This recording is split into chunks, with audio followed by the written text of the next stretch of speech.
Karena Askar lagi di luar, saya izinkan tidak membuka video ya. Nanti kalau udah nyampe rumah, boleh dibuka ya Askar ya. Oke, gimana nih kabarnya nih? Alhamdulillah, Bu. Alhamdulillah sehat, Bu. Ya. Alhamdulillah baik, Bu. Oke, alhamdulillah. Ali, kira-kira pengumuman codingnya kapan? Harusnya sih hari Minggu kemarin, tapi nggak tahu dah. Saya lupa. Oh gitu. Iya. Ada webnya atau apa? Atau ada grupnya? Ada grupnya sih, tapi belum ada info lagi. Mungkin diundur. Oh gitu. Iya. Oke. Kalau yang lomba ini apa sih IPB gimana? Belum mulai, Bu. Semangat. Oke. Nah, Askari udah nyampe rumah. Selamat datang Askari.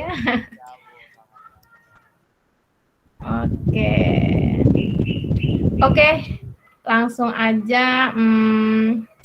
Coba Ali ini sudah hadir semua, alhamdulillah.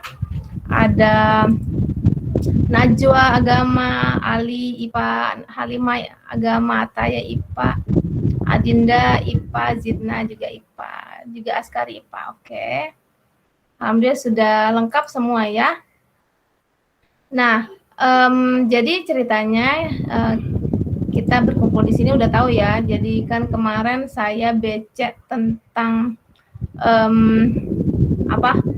siapa nih yang pada ngerasa semangat belajarnya menurun. Nah, yang berminat untuk bimbingan kelompok, hayu gitu kan. Saya bikin list dan alhamdulillah kalian berminat. Kalau yang IPS nanti planningnya setelah kalian ini gitu, karena terlalu banyak ya kalau digabung. Nah, oke, sebentar. Nah, sudah. Jadi hari ini kita akan namanya adalah bimbingan kelompok. Jadi bimbingan kelompok itu yaitu mirip klasikal, cuman kita kelompok gitu. Dan banyak harapannya ada dinamika kelompoknya, terus ada aturan mainnya. Jadi dimohon nanti pada saat ingin menyampaikan argumen atau bertanya, raise hand dulu gitu ya. Tapi harapannya kalian bisa aktif ya, aktif semua, terus menyampaikan segala isi pikirannya lah seperti itu. Terus juga kita di sini ada yang namanya asas kerahasiaan. Jadi kalian tidak perlu khawatir dengan kalau menyampaikan ini itu gitu, entar takut salah atau entar dibocorin, nggak usah takut, karena kita di BK ada namanya asas kerahasiaan, insya Allah terjamin seperti itu ya. Insya Allah nanti kita akan ada penayangan video ya. Setelah itu nanti kita akan ada brainstorming tentang film tersebut. Terus kita akan ada diskusi tentang semangat untuk terus belajar. Terus nanti terakhir akan ada tugas RKPD seperti itu. Oke, ada yang ingin ditanyakan atau mungkin coba kalian bisa menyampaikan harapan kalian ikut bimbingan kelompok kita ini. Silakan, harapannya apa sih supaya bisa apa?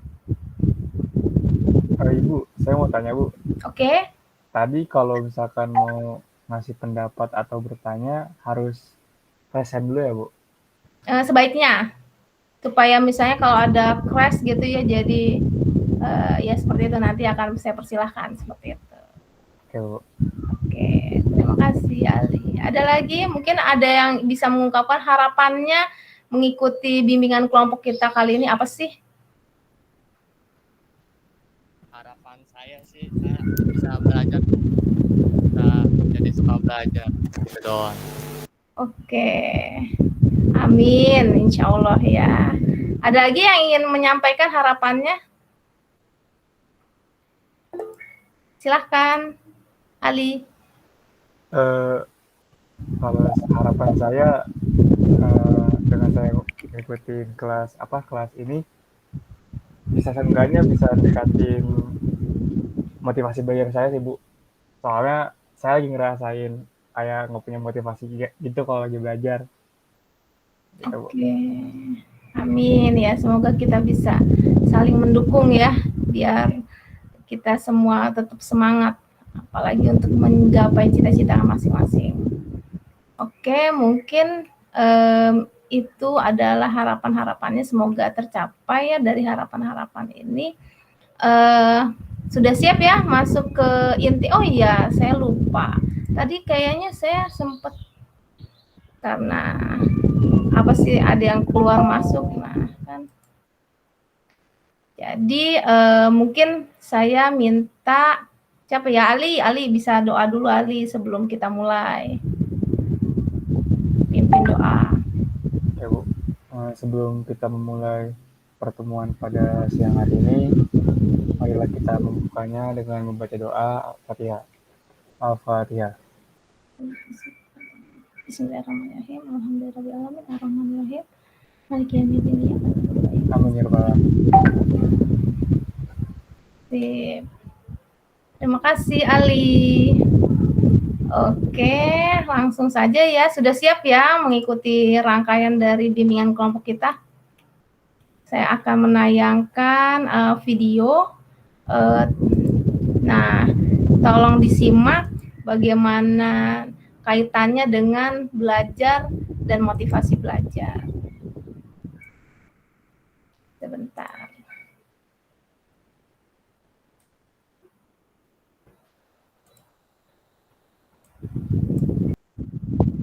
Oke. Sudah nontonnya. Oke, sudah disimak ya tadi ya. Nah, jadi tadi itu mengenai belajar ya. Kita simak satu video lagi ya. Kita jadi nobar nih. Sebelum mulai kita nobar dulu. Nggak apa-apa ya. Bentar.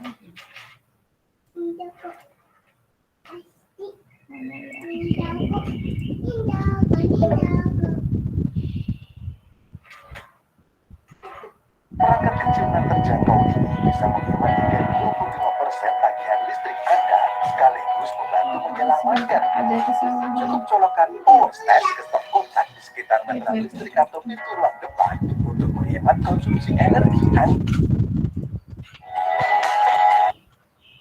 Oke, sebentar. Ada kesalahan kenapa nih ya? Kita close dulu.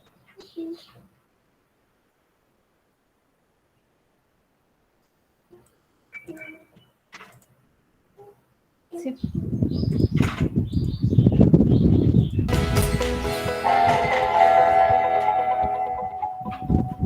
Hai semua, ketemu lagi sama aku Luna. Selamat datang di channel Ngomongin Uang. Kali ini aku menceritain sebuah kisah nyata yang unik banget tentang kebangkrutan sebuah negara kecil yang salah satu pemicunya adalah tai burung. Kok tai burung bisa bikin sebuah negara sampai bangkrut sih? Yap, cerita tentang negara yang satu ini tuh emang unik banget. Apalagi beberapa puluh tahun yang lalu, negara kecil itu adalah salah satu negara yang sangat kaya. Bahkan sampai juga dijuluki sebagai the world richest island in the world sama National Geographic dan New York Times. Wah, negara apaan sih yang kita bahas? Namanya adalah Republik Nauru, sebuah negara berbentuk pulau kecil yang terletak di Samudra Pasifik. Gak jauh nih lokasinya dari Papua. Pulau ini tuh kecil banget, cuma 21 km persegi doang, atau kira-kira sama besarnya kayak kota Magelang. Dulu pulau ini tuh sempat dijulukin nih jadi The Pleasant Island sama penjelajah Eropa karena keindahan alamnya yang enak banget. Ternyata nih, pulau ini tuh gak cuma cantik dan indah, tapi juga mengandung kekayaan yang luar biasa. Wah, kekayaan apaan tuh? Apa di pulau ini ada tambang emas, batu bara, atau jangan-jangan berlian? Bukan. Sisi pulau ini tuh ternyata mengandung kandungan guano, atau kasarnya adalah tai burung yang telah mengerak dan bertumpuk selama jutaan tahun. Maksudnya gimana nih? Jadi ternyata nih, lokasi geografis pulau ini yang terletak di tengah samudra itu bikin Pulau Nauru sebagai tempat migrasi sekaligus tempat singgah burung-burung yang menjelajah samudra dan melakukan perjalanan migrasi besar-besaran selama ribuan bahkan jutaan tahun. Akibatnya apa? Burung-burung yang singgah dan sekaligus buang kotoran itu ninggalin kekayaan yang luar biasa buat negara Nauru. Loh, kok bisa gitu sih?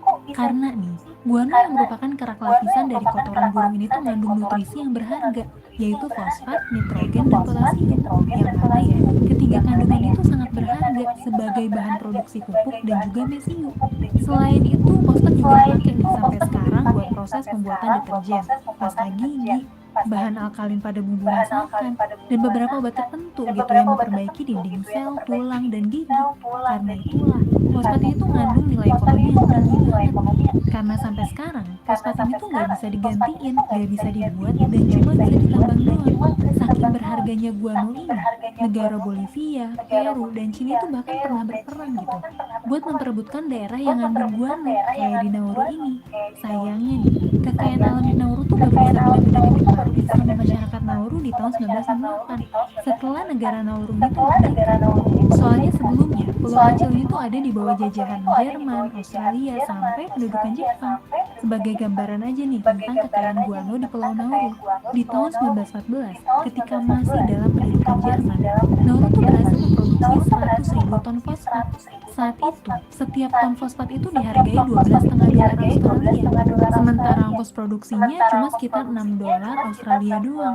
Bisa dibayangin dong, profit marginnya itu bisa sampai 52%. Selama setengah abad, setidaknya ada 34 juta ton fosfat dari Pulau Nauru yang dieksploitasi sama penjajah asing sejak tahun 1919 sampai 1968.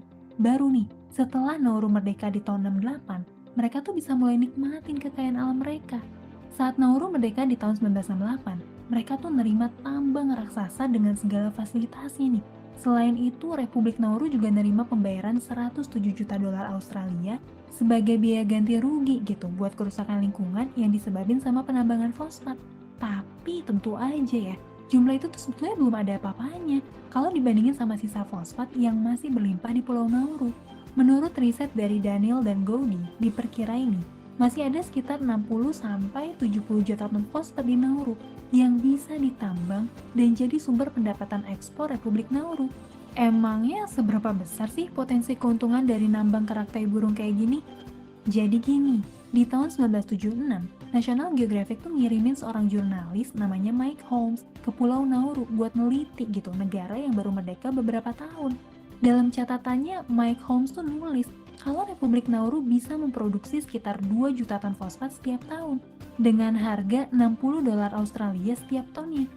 Artinya, negara sekecil itu tuh bisa meraup $120 juta Australia di tahun 1976.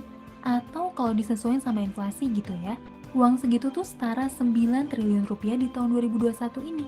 Ya, mungkin angka 9 triliun tuh kelihatan kecil gitu ya kalau dibandingin sama APBN Indonesia di tahun ini yang mencapai 2.700 triliun.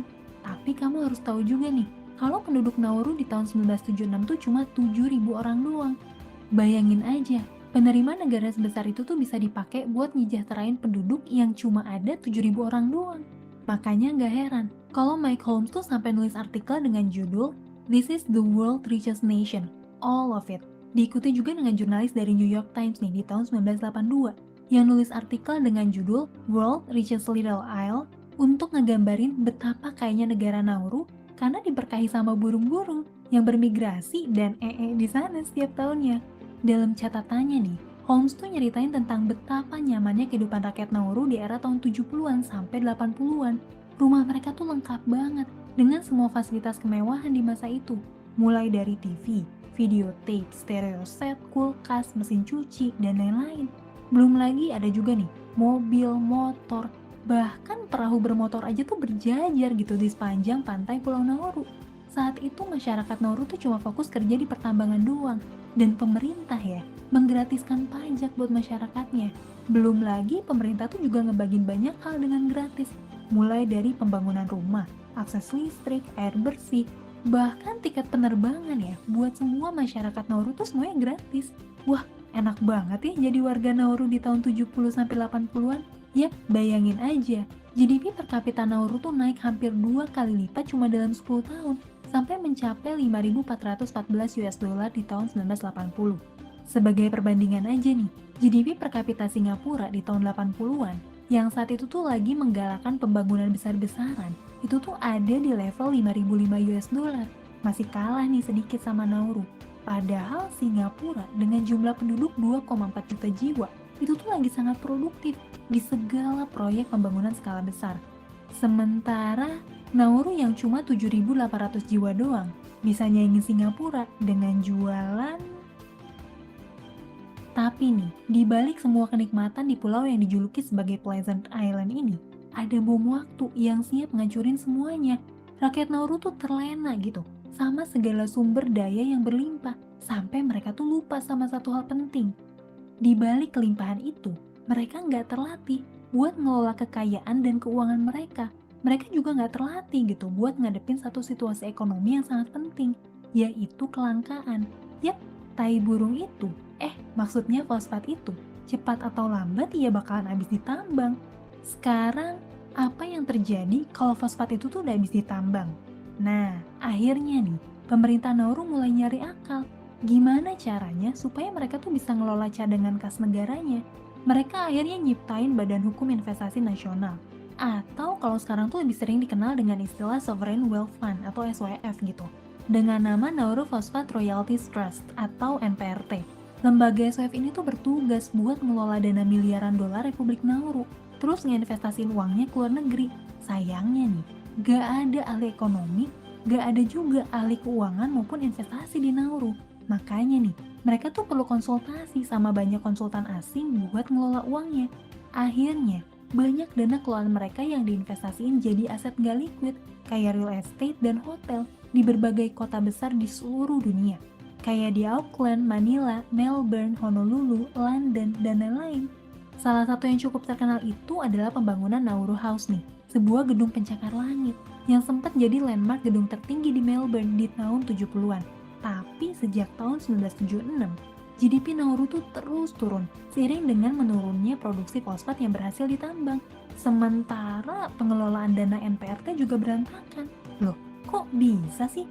Logikanya investasi di real estate kan cukup aman gitu ya. Harga tanah juga bakal terus naik. Investasi di properti itu emang ide yang cukup baik gitu. Dengan catatan, proses pendanaannya tuh dieksekusi dengan profesional, budgetingnya yang baik, dan terukur dengan prinsip kehati-hatian. Sayangnya nih, para pemimpin dan konsultan keuangan itu tuh malah mengkorupsi dana kelolaannya. Biaya operasional membengkak nggak masuk akal. Bahkan antara tahun 1989 sampai 2004, pemerintah Nauru itu berganti sebanyak 21 kali. Misi buat nyelamatin keuangan nasional ya malah dijadiin kesempatan para pegawainya buat hura-hura dengan nginep di hotel mewah di seluruh dunia.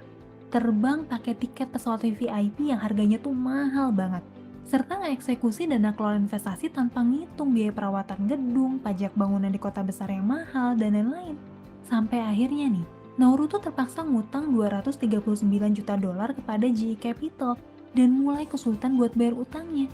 Aset real estate di berbagai dunia yang sifatnya nggak liquid itu tentu nggak gampang gitu ya buat dicairin dalam waktu cepat.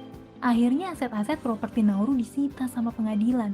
Pada akhirnya nih, Nauru tuh dinyatain nggak mampu buat bayar utangnya di tahun 2002. Dan di tahun itu juga, Nauru tuh dinyatain sebagai negara yang udah bangkrut karena gagal buat ngejalanin kewajibannya. Parahnya lagi nih, penambangan fosfat itu tuh juga ngerusak ekosistem Pulau Nauru. Tanah di Pulau Nauru tuh udah nggak bisa lagi buat dijadiin lahan pertanian atau perkebunan. Pantainya tuh juga tercemar gitu sama limbah sisa penambangan. Jadi nelayan Nauru juga susah buat nangkep ikan. Akhirnya, rakyat Nauru cuma bisa bergantung doang sama ekspor makanan murah dari luar negeri yang gizinya nggak seimbang. Makanan kaleng, instan yang murah itu tuh kaya karbohidrat, gula, dan bahan pengawet yang akhirnya bikin rakyat Nauru menderita obesitas yang parah banget dan berkali-kali dikategoriin sebagai negara dengan tingkat obesitas tertinggi di dunia. Sampai hari ini nama Pleasant Island yang dikasih buat Nauru karena keindahannya tuh jadi sebuah ironi gitu. Melihat lingkungannya sekarang udah tercemar dan rakyatnya juga jatuh miskin dan gizinya juga nggak seimbang. Tragisnya lagi, Nauru tuh sekarang lebih identik sebagai negara tax haven, tempat dimana para koruptor dan mafia tuh manfaatin hukum negara yang mudah dibeli gitu buat nyuci uang mereka. Di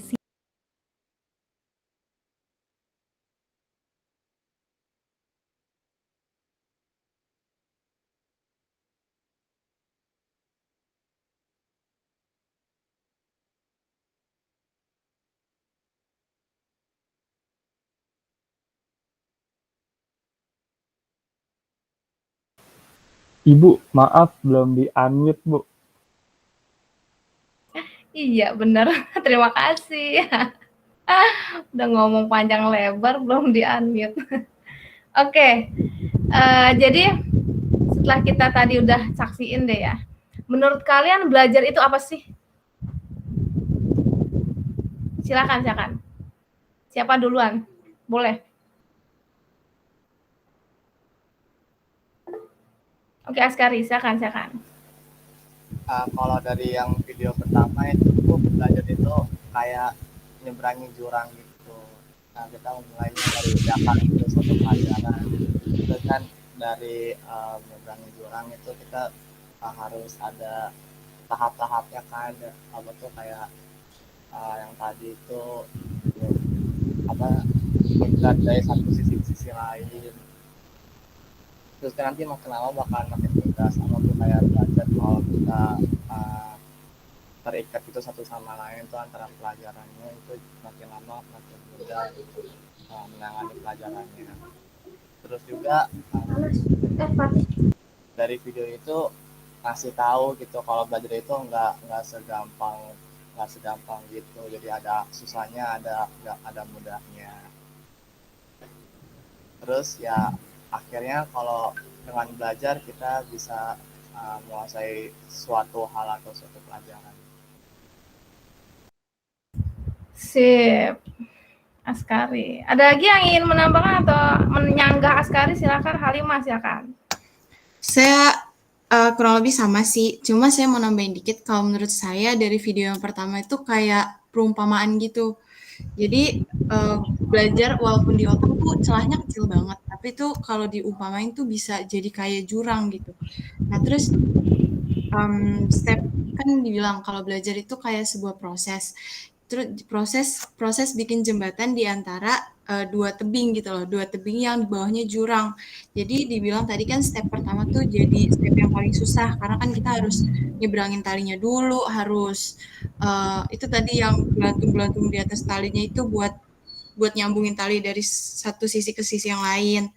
Terus lama-lama tuh kalau diumpamain sama belajarnya tuh kalau misalkan dihafal terus lama-lama bisa jadi mudah. Terus kalau latihan terus lama-lama bisa jadi si jembatan itu yang kalau misalkan kita mau gunain ilmu itu nggak perlu lagi buat mikir terlalu lama gitu. Jadi istilahnya kayak udah kelatih, nanti di otak kita tuh jadi kebangun jembatan gitu kalau menurut saya. Oke, itu adalah makna belajar ya, bisa dibilang. Langsung ke topik.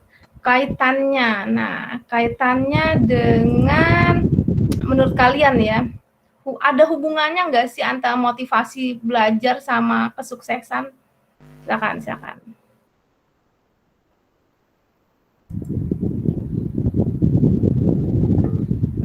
Najla, ya Adinda. Gimana Adinda?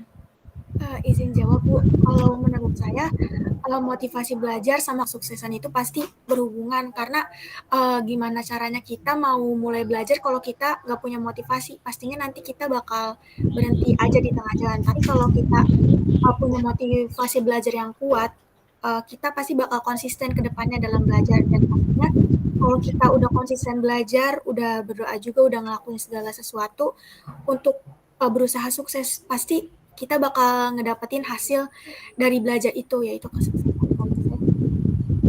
Oke. Jadi ini kan ceritanya di antara kalian kan konon banyak yang naik turun gitu ya motivasinya. Sebenarnya apa sih yang bikin motivasi belajar kalian tuh turun gitu? Silakan Zidna. Kayak biasanya kalau misalnya lagi banyak tugas tuh kan jadi kayak males aja gitu ngelihatnya. Habis itu kan tiba-tiba ada kayak game atau film yang bagus, jadi kita lebih kayak mau nontonnya film aja gitu. Jadi kita terlena dengan tugas-tugas dan tidak mengerjakan, malah ngerjain yang harusnya nggak penting malah jadi tidak. Oke, terputus ya Zidna suaranya. Oke, lanjut Najwa. Najwa gimana?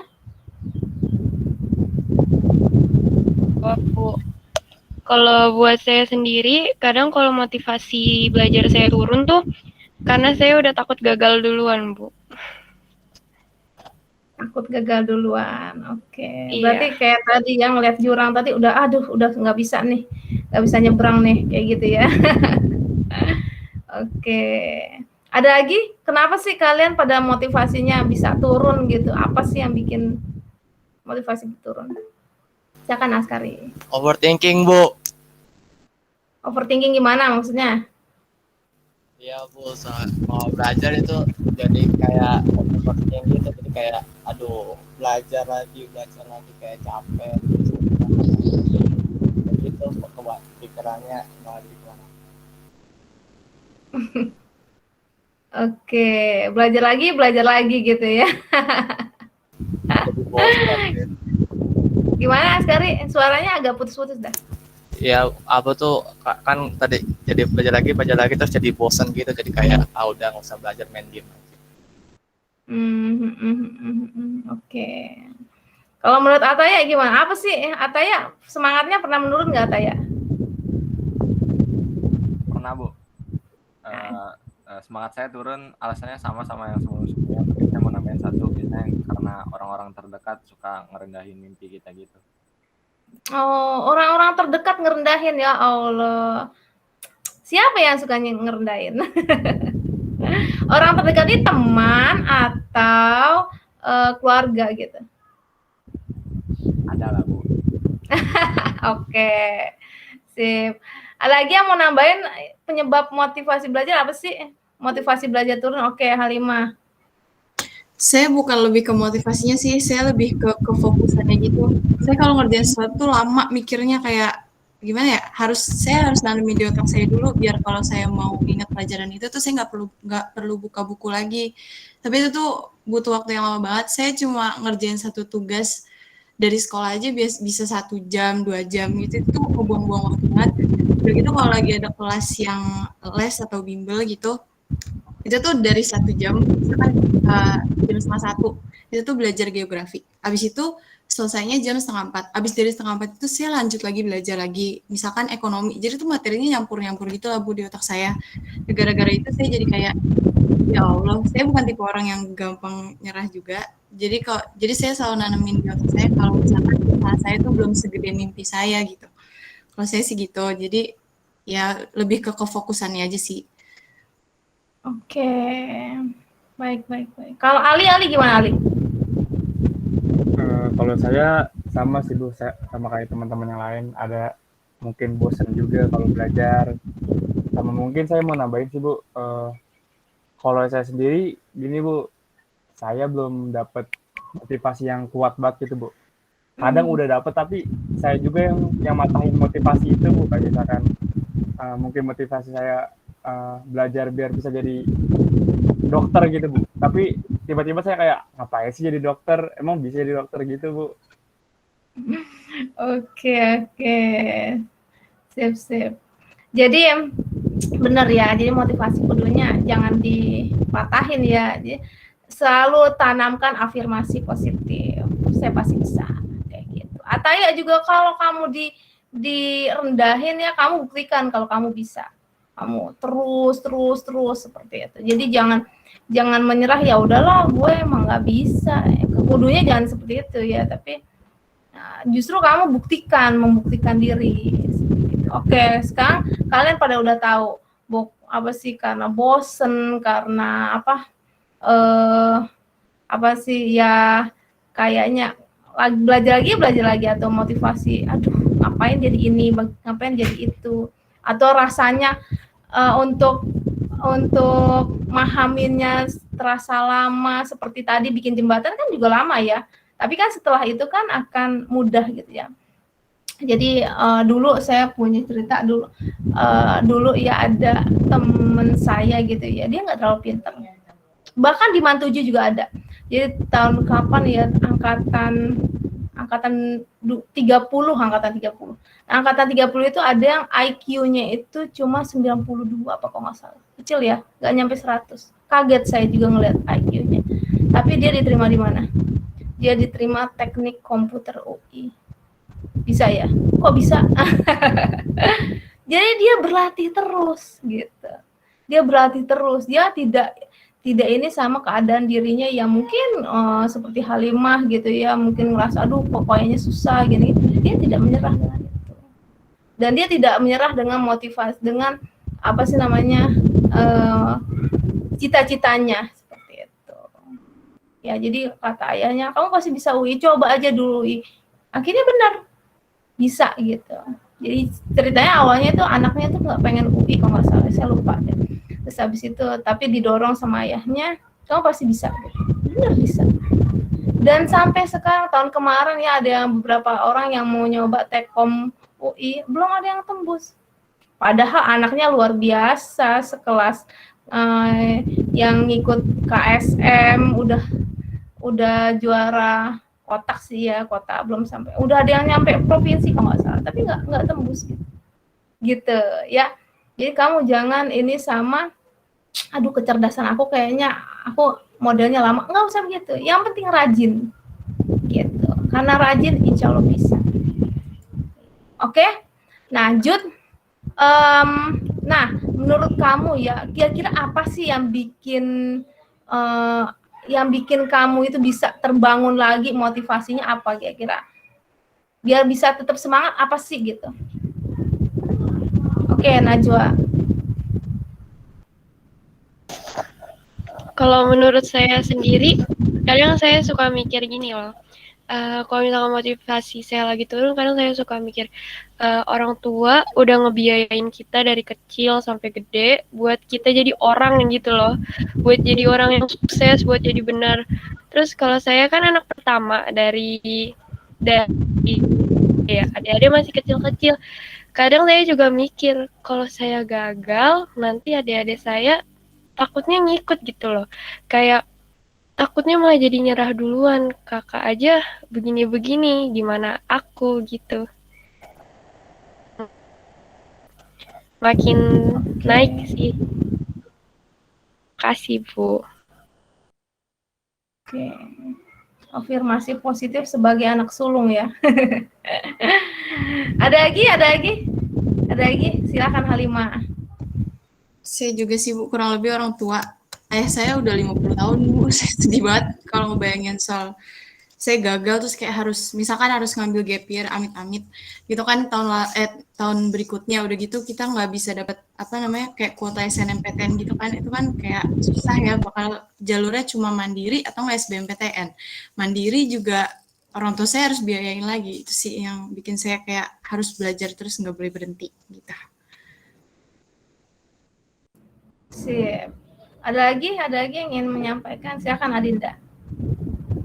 Kalau saya Bu, saya kadang kalau ngeliat teman-teman di kelas saya tuh kan kadang-kadang ya diam-diam aja ya Bu, tapi tiba-tiba kalau dapat nilai ulangan bagus atau kalau lagi Zoom atau Google Meet kayak gini mereka pada aktif dan pada bisa ngejawab gitu Bu, saya jadi termotivasi, oh kayaknya gue harus belajar materi ini juga nih, dan gue juga harus materi biar nanti ke depannya kalau misalnya ada ulangan atau ada Zoom atau Google Meet, gue juga bisa kayak mereka gitu. Karena kan nilai-nilai keaktifan itu kata guru-guru yang ngajar kita Bu, itu bakal digunain banget kalau misalnya kita nanti ada nilai yang turun atau nanti nilai ujian kita kurang kan, jadi nggak usah remedial lagi. Kalau saya sih motivasinya gitu Bu, kayak ke bawah. Oke. Kalau menurut Ataya gimana Ataya? Kira-kira yang bisa bangun motivasi kamu apa sih? Tadi kan udah tahu nih yang bikin demotivasi. Sama sih Bu, sama yang lain. Cuman saya tambahin satu lagi sama ini, ingat siapa. Kalau kadang-kadang malas belajar, tiba-tiba keinget saya pengen jadi gini karena belajar lagi gitu. Oke, mengingat lagi cita-cita dan harapan gitu ya, bisa dibilang. Oke. Zidna mungkin ingin menyampaikan? Sama aja sih kayak yang lain, soalnya kan emang orang tua gitu kan. Tapi kalau misalnya udah males banget gitu biasanya keluar gitu loh, kayak nyari suasana baru, abis ntar pas ke rumah lagi tuh biasanya udah adem, abis itu enak aja buat belajar gitu. Refreshing dulu lah. Refreshing. Bener banget. Jadi kadang-kadang kita perlu ini ya, perlu refreshing gitu, me time bisa dibilang ya.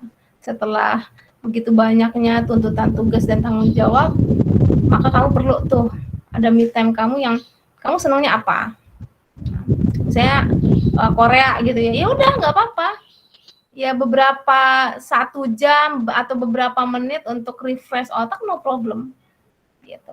Atau misalnya kamu senangnya musik gitu ya, saya suka nyanyi Bu, kalau ini ya udah gitu. Jadi refresh dulu biar penyegaran, habis itu balik lagi. Ali atau Askari mungkin ingin nambahin, kalau kamu gimana? Mungkin Nggak Askari tahu dulu. Bu, saya aja nggak pernah belajar. Kenapa? Nggak tahu Bu, saya aja nggak pernah belajar. Terus kalau kamu nggak belajar, gimana kamu mencapai cita-cita kamu? Kamu kan pengen teknik pertambangan kan? Amin. Bisa, padahal Askari itu berbakat loh, bener loh. Iya Bu, amin Bu. Kira-kira apa yang bisa bikin motivasi kamu apa sih, naiklah gitu, jadinya kamu jadi kalau misalnya turun motivasinya, kamu harus ngapain gitu, kira-kira apa? Nggak tahu, serius kan nggak tahu. Oke. Ya, belajar aja, terus berhenti. Mau saya aja belajar. Jadi menurut kalian belajar itu perlu terprogram atau semaunya sih? Mungkin ada yang terprogram, ada yang kayak saya gitu, yang semaunya gitu. Oke, gimana Zidna? Kalau menurut saya lebih ke terprogram, soalnya kalau misal semaunya, biasanya kadang-kadang gitu kayak lebih, nanti aja gitu, masih ada waktu, nanti aja masih ada waktu gitu. Gak bakal mulai-mulai kalau sendiri. Tuh, begitu Askari. Bisa-bisa kamu nggak punya step-step buat merangkai cita-cita kamu seperti itu. Kalau menurut Ali gimana, Ali? Kalau menurut saya sesuai orangnya sih Bu. Kan kalau orang kan mungkin ada cara belajar masing-masing ya. Kalau saya juga mungkin sama kayak Askari, saya kalau belajar juga semau-maunya gitu. Kalau saya lagi mau belajar, kalau enggak ya udah.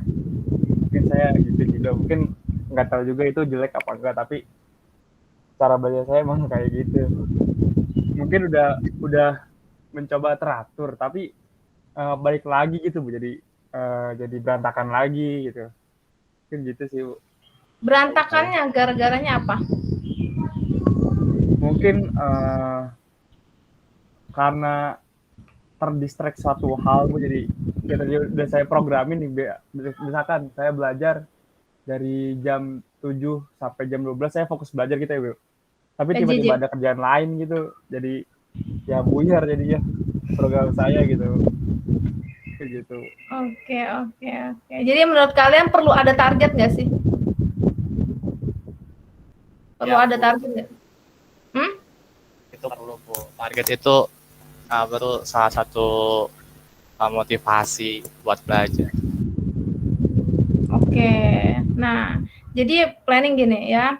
Kan bisa dibilang kalian udah tahu nih kira-kira yang bikin apa sih namanya, motivasi itu belajar, motivasi itu turun atau enggak, itu kan udah tahu semua ya. Terus juga ternyata tadi kalian juga menyatakan bahwa ternyata motivasi belajar itu erat kaitannya sama kesuksesan ya. Kayak tadi ya, negara Nauru ya.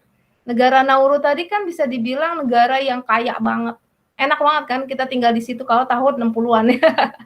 Nggak ada pajak lah. Kita makan di McD ya, tibang makan 25.000 gitu ya. Itu kena pajak. Gitu. Konon malah kemarin ada isu-isu, kaget juga saya kalau nanti apa sih namanya, yang warteg lah juga ada pajak, sampai kepada pendidikan juga ada pajak, Masya Allah gitu. Bayang saking bingungnya negara ini nyari duit gitu ya. Jadi semuanya dipajekin. Nah, negara Nauru yang dulu itu yang kayaknya bukan apa bisa dibilang kan ya, tadi sudah disimak, ternyata bisa bangkrut loh. Kalau rakyatnya tidak ada yang ahli dalam bidang ekonomi, tidak ada ahli dalam bidang ini. Jadi mereka just nambang-nambang yang udah ada aja yang Allah kasih bisa dibilang gitu kan. Tapi ya itulah gitu. Apakah kalian nanti akan pingin menjadi seperti rakyat Nauru itu, Indonesia ini gitu kan? Atau ya udah kita lihat aja nanti gitu. Karena itu semua memang wajib terprogram. Harus kamu bikin program untuk diri kamu sendiri. Walaupun kamu, Bu, saya bukan tipe orang sekuen gitu. Sekuen itu artinya teratur ya, teratur, rigid gitu ya. Saya bukan tipe itu, tapi kudu ada target, kudu ada program untuk diri kamu sendiri. Gitu ya. Jadi nanti planning nih ya, saya akan kasih LKPD untuk kamu mengetahui sebenarnya gimana sih gitu kan, apa sih kamu sejauh apa, dan saya pengennya sih ada target di antara kalian gitu. Saya share screen dulu ya KPD-nya ya, seperti apa gitu.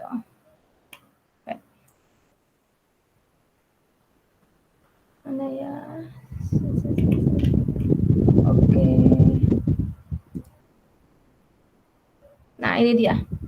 Ini LKPD-nya, jadi saya akan minta kalian nyebutin yang menyebabkan semangat belajar turun minimal 2. Terus nih jika malas belajar apa yang terjadi? Nah ini kamu tempel-tempel deh nih, misalnya apa kalau semangat belajar apa ini kan, apakah jadi profesional nih kan, profesional ada bidan dan sebagainya. Apakah jadi pengemis? Apakah ini apa negara kaya, ini negara miskin, gagal ujian?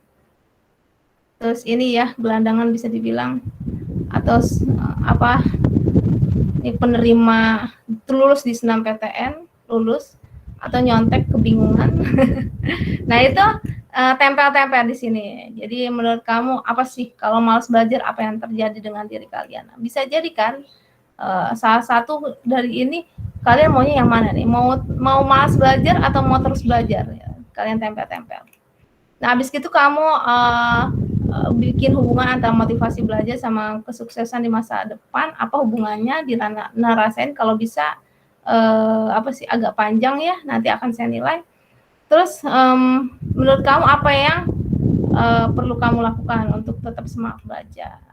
Tuh, ya misalnya apa tadi gitu kan, orang tua atau semua. Terus kamu bikin target belajar, misalnya target, tapi ini harus apa sih terukur ya target belajarnya. Misal target belajar saya pekan ini harus sudah bisa materi, misalnya silogisme matematika.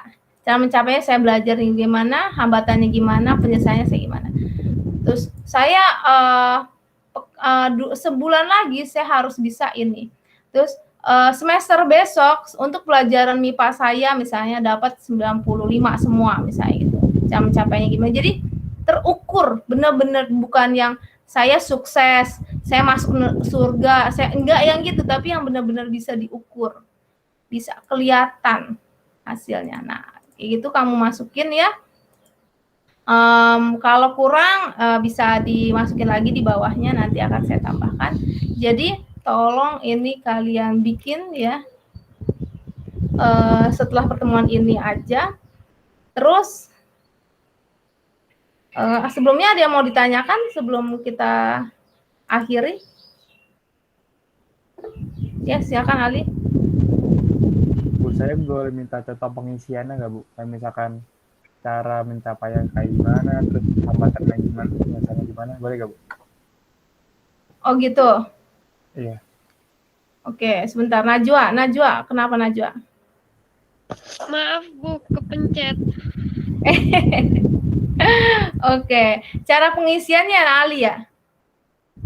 Iya, Bu. Ya, tadi aja saya share screen lagi ya. Jadi kalian coba difikirkan ya, kira-kira apa sih gitu ya, kamu punya target belajar apa? Misalnya saya lolos markoding misalnya ya, 10 besar. Ya itu mah udah ya, itu mah udah selesai ya. Udah nggak ada ngapa-ngapain lagi kan tuh markoding ya Ali ya? Udah enggak, Bu. Udah enggak, oke. Misalnya saya mengejar semua tugas saya, tapi sebutin tugas matematika, tugas kimia, fisika gitu. Terus cara mencapainya saya misalnya nih ya, cara mencapainya saya menghubungi gurunya, minta dibukakan e-learningnya setiap pelajaran saya. Terus hambatannya apa? Kira-kira. Misalnya saya males gitu penyelesaiannya, saya males ngubungin gurunya misalnya gitu kan. Atau WA Japri nggak dibalas misalnya gitu kan. Ada aja yang cerita gitu, wah nggak dibalas gitu kan. Nah penyelesaiannya apa? Misalnya saya akan coba hubungin Walas atau guru BK untuk penyelesaiannya seperti itu. Ya, tapi harus ada targetnya itu terukur, misalnya pekan ini tanggal berapa, subjeknya apa, kayak gitu. Ya, paham nggak? Kira-kira? Paham, Bu. Oke, Adinda, gimana? Gimana Adinda? Adinda mau bicara atau kepencet juga? Silakan. Oh iya, maaf Bu, masih di mute tadi. Okay. Berarti penyelesaian itu proses kita menjalaninya ya Bu? Betul sekali.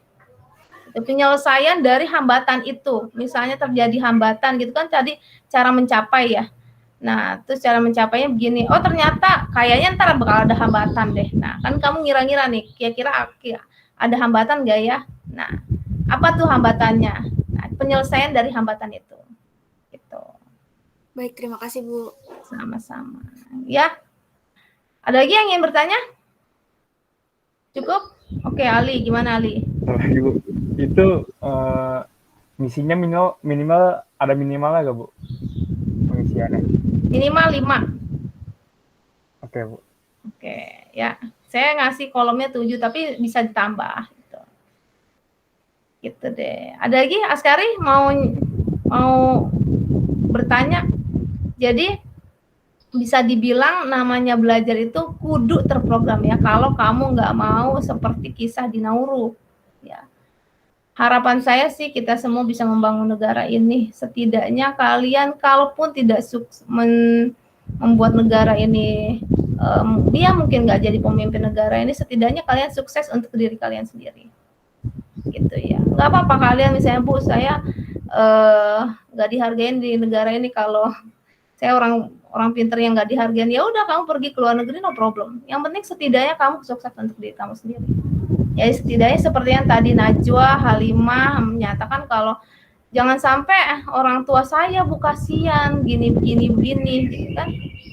Ya kan? Gitu. Oke, ada lagi yang ingin ditanyakan? Saya stop sharing ya. Ada lagi yang mau jadi harapannya kalian mulai sekarang, hayu kita belajar bareng.